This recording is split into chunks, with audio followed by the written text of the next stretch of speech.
has begun, and money is no object. Some of the contracts already reportedly agreed upon. Nicholas Batum to Charlotte for 5 years, $120 million. Andre Drummond staying in Detroit with a 5-year, $130 million deal. DeMar DeRozan, a 5-year, $145 million deal to stay a Raptor. And then Jeremy Lin just announced agreeing to a 3-year, $36 million deal with the Nets. Brooklyn. Poor man. In comparison, MVP Steph Curry, the back-to-back MVP, the dude who led them to a 73-9 season, he's in the final year of a 4-year, $44 million deal with Golden State. To just put it in context right there, what is your reaction to all the money being spent? Freddie. Power of NBA players and owners who can't control themselves, because remember when the lockout happened that the owners said, you know, we're having trouble meeting payroll and we got to worry about our bottom line. Hey, players, can you give back money? And when they did, the money flew out of their pockets all over again. So when that happened, then you knew that they were going to lose their collective minds with a salary cap that is $24 million in last year and is going to go up another $14 million next year. So we should not be surprised that we're seeing these kind of contracts where Jeremy Lin is a pauper compared to Nicholas Batum. Steph Curry is a pauper compared to Timofey Mozgov and DeMar DeRozan. But when you have that seduction of a championship and you believe in the guy that you believe can help you, and believe, I like the fact that DeMar DeRozan wanted to stay in Toronto. He likes playing with Kyle Lowry. He understands exactly how close they are. He believes they're closer to taking on the Cleveland Cavaliers. Why go somewhere and start over and get more money when you can stay in that place and get the kind of contract that you want? So I'm not surprised by any of this when every team has to spend $85 million. That's the floor when it comes to the salary cap. That money has to go somewhere, which is going to lead to these kind of deals with Nicholas Batum. Chandler Parsons is going to getting a max deal from the Portland Trail Blazers. All this is doing is leaving LeBron James and all the big guys going, yeah, they're getting that kind of money. Next year, I don't want to hear it when I go for my kind of money. So I'm not surprised by this because players have that power more than ever before. The owners know it, and the players know that the owners know it, and the owners can't wait to throw this money at the players, knowing that much more money will be coming in because of the new TV contracts with ESPN, ABC, TNT, and the properties in the NBA.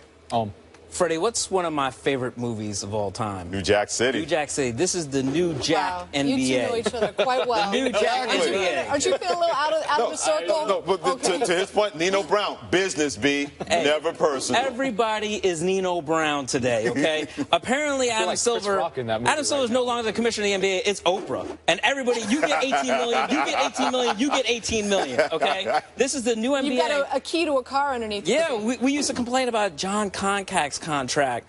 Or Jerome Jim McElvain's James, contract. Jim McElvain, Eddie Curry. Timothy Mozgov is the new John Koncak, basically, okay? This is the way the NBA is. It's like, you know, let me do my true money. Money. Money. You For New Jack City.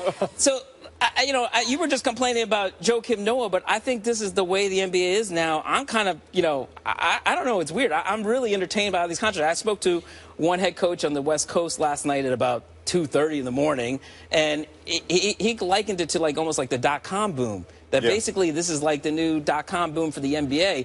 You can't blame the way the way that the market is now, that these guys are taking advantage of it, and that's why people were saying Joakim Noah was going to get that money from somebody. So the Knicks, these fans are all upset, but you got to look at it like remember last summer, Knicks fans were like, oh my God, Robin Lopez got that much money. Well, you know what? It's a bargain now. It's a bargain now. And so you look at Jeremy Lin's contract, was it 3 for $36 million with the Nets? Correct. That's a good deal for the Nets. It's a great deal. They get somebody who now makes them a little relevant, right? And they might not be a competitor for a long time, but they get somebody that they can look at. He's going to be a box office draw. First of all, nobody even cared about the Nets for last year, even this summer. Now at least you have a certain segment of the population that's like, oh, Linsanity's back in New York. The Asian population. Yeah. But Nicholas Batum, he's going to get an insane amount of money. Bradley Beal getting $130 million. DeMar DeRozan, 140-something. Mike Conley's looking at $150 million probably if he stays with Memphis.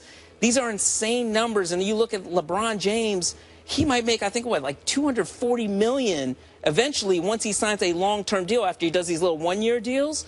So the contracts are insane, but that's the way the market is today when you look at all the money the NBA is making. By the way, Lynn, what a far away you've come from sleeping on was his teammate's couch? Yeah. Well, yeah. Right? Wasn't he sleeping on his teammate? He didn't even have like He can buy 36 million couches now. Yeah, he can buy IKEA. Pretty much he can do that right now. Unbelievable. But it's important for the viewers out there to understand why this is happening. A 9-year, $24 billion TV deal. And also, as hard as this is for me to say, but it is the truth, got to give LeBron James credit because this was the year, right? The Such a LeBron hater. I know. Why do you hate to say She's it about a LeBron hater. But Why are you hating on LeBron? I'm not. I'm giving him love right now. Okay, give me a moment. I'm giving him love right I want to get to the bottom of that. Wait a minute now. But, I mean, listen, whether you love him or you hate him, he's so polarizing, and you're tuning in. You're tuning in because they're coming back down 3-1. You're tuning in either with Steph Curry, whatever the case may be. You know, there was a time, and I think we all were kind of in that age group, we all remember where the NBA was ho-hum, right? Right after Michael Jordan. Jordan left. I mean, Allen Iverson, I love AI. I mean, he was my guy. Like, that's the guy, like, I'd love to watch. But other than that, it was like, whatever. This year, the most viewership of any NBA championship. Why? LeBron James. He's polarizing. Love him or hate him, you want to watch. And this is where the big money's coming. So guys like Lynn, guys like Mozgov, guys like Noah. My thing with Noah, it's not the money that he got, it's the 4 years. I'm sorry. To me, it's the money and the Yeah, I contract. think he was going to get that from somebody. But it can't be the money because of the amount of money that the salary cap and how it keeps on rising. And I just want to share, again, just an example here, because Kawhi Leonard, I think, is a guy that a lot of people watching this program know. Last year, 5 years, $95 million.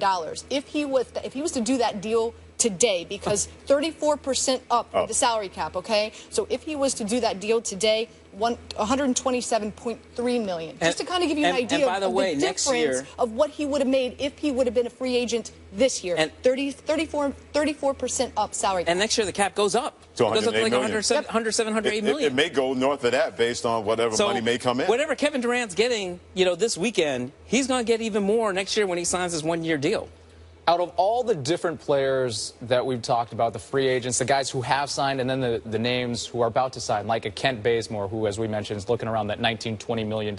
Yeah, what name sticks out to you the most in terms of just you're stunned at that number regarding that player? Bazemore, because Bazemore is not a known player to the casual fan. Is he a good player? Yeah, he did good work with the Atlanta Hawks, but I think it shows the not Linsanity, but the insanity of the contracts that are going to be out there that no one in the NBA blinked when you heard Kent Bazemore and $19 and $20 million. Not a lot of people blinked when Timofey Mozgov, because the Lakers signed him, that was the first guy they called because they knew nobody else was going there. But they know, to Anita's point, that contract that was signed with the NBA, with the networks, you knew it was just going to be a flush of cash for everybody because so much money is going to continue to come in. Now, there's always going to be that one owner that will raise his hand at a certain point and say, well, this is bad for the league because free agents are not going to his team, and he knows he's not making as much money is not coming in. But with all that going on, the fact that we're not even blinking that DeMar DeRozan is making that kind of money. Bradley Beal is making that kind of money. Chandler Parsons making that kind of money. The NBA knows they're in a position of strength, and the players know that. There are NFL players looking at the NBA now going, dog, why can't that be us? When our sport's a lot harder and our contracts are a lot worse for us. They look at NBA players and Major League Baseball players, they're thinking, boy, if I have a kid, I'm going to make sure they play in the NBA than Major League Baseball because the NFL is screwing us over. We haven't helped ourselves. And the NBA players and owners are lockstep in, hey, this is what we want. This is what we're getting. This is how we make it work. It's not adversarial compared to what we've seen with the NFL Players Association and the owners in the NFL. You want some stats to back up your claim? Nicholas Batum's reported contract includes more guaranteed money, $120 million, than both Russell Wilson and Tony Romo combined. That said, and everybody knows those two more than Nicholas Batum. Mozgov, with his guaranteed money at $64 million, that'd be the 4th highest paid player in the NFL. That's behind Andrew Luck, Peyton Manning, and Phillip Rivers. But I'm sure a lot of that has to do with the NFL no guaranteed contracts. Why? Because you don't know how long. I mean, it's a much more brutal sport than the NBA. Yes, there's injuries in the NBA, but it's a much more brutal sport. I mean, one bad hit and your career's over. And so does the NFL and the organizations and the ownership and the general managers want to commit that type of money to a player who just like that, it could all be over. And to your point, the mentality in the NFL, we hear constantly from players. I'll never forget Chris Spielman, one of our contemporaries, used to work here.